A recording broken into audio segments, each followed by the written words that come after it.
Hi, Robert Cooper again. For data visualization, it is time to start making some plots in ggplot2. So let's do some of that in this video. Maybe the most important thing to learn for ggplot2 is the aesthetic, and maybe especially being able to distinguish what is or is not an aesthetic.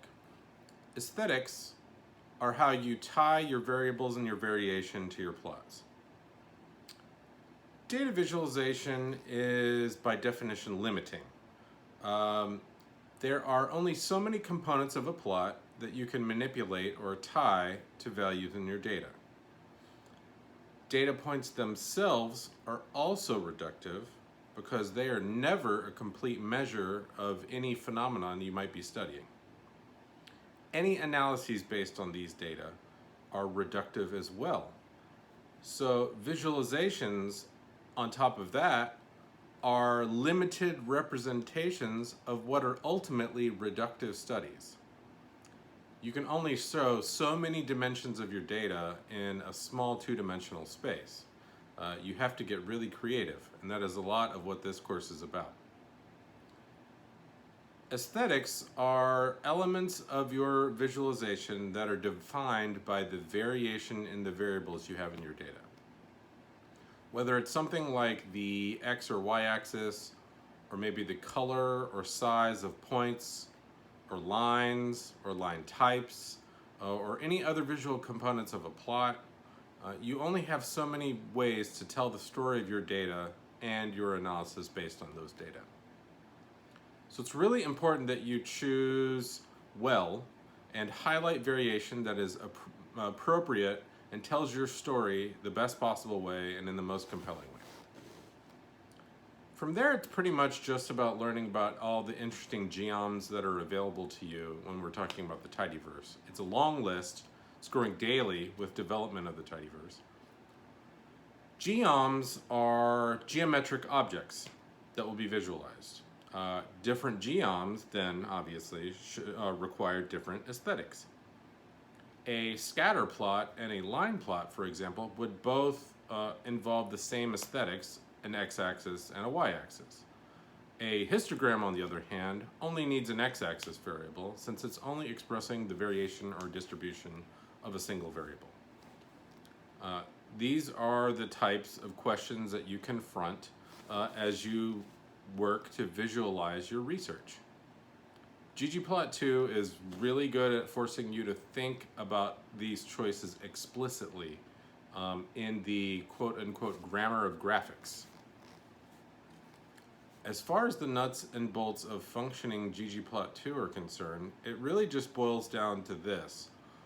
All plot pieces tied to a variable go inside an aesthetic argument, while arbitrary choices like setting a visually pleasing line width or color go outside the aesthetic argument. Everything else is just a variation on that. If I want to make the points in a scatter plot red, for example, color then has nothing to do with any variation in a variable and then is not involved in the aesthetic argument. If, on the other hand, I want to color my scatter plot by regions, for example, for some global data, then something like color equals region would go inside the aesthetic argument. All right, the best way to do this is to motivate with an example. So we're gonna build a basic plot from scratch and then we're gonna work from there. I'm gonna start from scratch from the data set MT cars that is already in your R as a base R data set. You only need to call it with the data function. Once you've called the data, you can start your plot by calling the data set and then piping into the ggplot function, the ggplot line, which really only initiates the plotting environment here. Go ahead and set then the aesthetic argument inside ggplot, in the ggplot line. All right, so first let's make a scatter plot of cars for the weight and the fuel efficiency of the cars. So we're going to do weight on the x-axis and fuel efficiency on the y-axis. Weight here is measured in thousands of pounds, while fuel efficiency is measured in miles per gallon. With the ggplot call, then we only need to add the geom point or the geom line to complete the plot. So let's complete that and look at the plot. As you can see, the baseline plot isn't the prettiest. We won't adjust too many of the details. We're going to keep practicing with basics, but later we'll fine-tune other elements of the plot with themes. Early in the course, we build basic plots, some of which will actually be deficient on purpose, so that you can see improvements as the course develops. Start simple, build up, is sort of the idea here. We can fix a few of the elements right away, like labels and titles. I tend to prefer to use the labs line in ggplot, where you can actually set axis labels, titles, subtitles, even titles for legends, all as arguments in one line. The added line would look something like this. All right, with clean labels and title, we can move on to other elements of the plot, which will require the specification of what we call a theme. We're going to talk a little bit more about this later, but a theme just sets a lot of other details about the plot that have nothing to do with the variation of your variables. It'll help you control a lot of finer details. So for now, we're actually going to employ a preset theme called theme minimal. We'll add theme minimal to the line, and now the plot looks like this. Okay, now that we have a basic scatter plot set up, let's play with the color attribute of the plot to show the differences between an aesthetic and a non-aesthetic. First, let's say we want to make the points red, which is an arbitrary choice.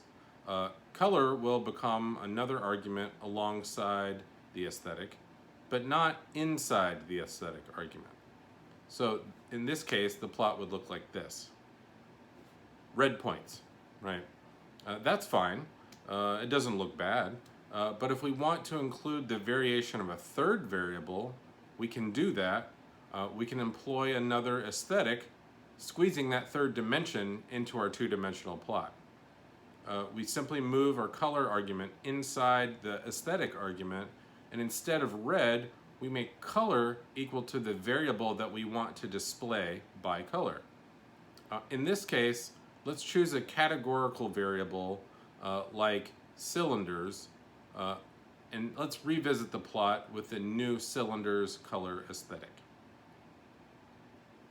All right, so now we have a basic cleaned plot of 3 variables and the clear relationships between them. You can use this example and expand on it with virtually any geom in ggplot2, so long as you understand which aesthetics are actually required.